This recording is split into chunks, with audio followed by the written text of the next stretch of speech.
எனக்கு நானே நீதிபதி. இந்த படத்தில் ஒரு ரிஸ்கான காட்சி. விஜயகாந்தை 2 பக்கம் கயிறு கட்டி பெரிய பாறாங்கல்லோடு இழுத்து பிடித்திருப்பார்கள்.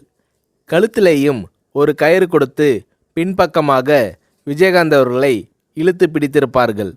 பெரிய கிரேனில் பாறாங்கல்லை கட்டி அதை நகர்த்தி கொண்டு வந்து விஜயகாந்த் அவர்கள் மீது மோத விடுகிற மாதிரி காட்சி. குறிப்பிட்ட நேரத்தில் கல்லை வைத்து கொண்டு கிரேனில் மோத வரும்போது 1 2 3 என்று சொன்னதும் சட்டென்று விஜயகாந்த் அவர்கள் நகர்ந்துவிட வேண்டும். ஸ்டண்ட் மாஸ்டர் சுப்ராயன் விஜயகாந்த் அவர்களை மறுபடியும் எச்சரித்தார். ரிஸ்கான சீன், ஜாக்கிரதையாக இருக்க வேண்டுமென்று விஜயகாந்த் அவர்களிடம் ஸ்டண்ட் மாஸ்டர் சுப்ராயன் கேட்டுக்கொண்டார்.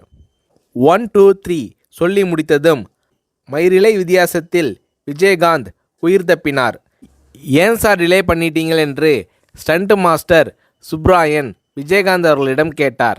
பாறை அருகில் வந்ததும் கடைசி வினாடியில் ஷார்ப்பாக வெளியே வந்தாதான் காட்சி யதார்த்தமாக இருக்கும் என்று விஜயகாந்த் ஸ்டண்ட் மாஸ்டர் சுப்ராயன் அவர்களை சமாதானப்படுத்தினார். இப்படி ரிஸ்க் எடுக்க தயங்காதவர் கேப்டன்.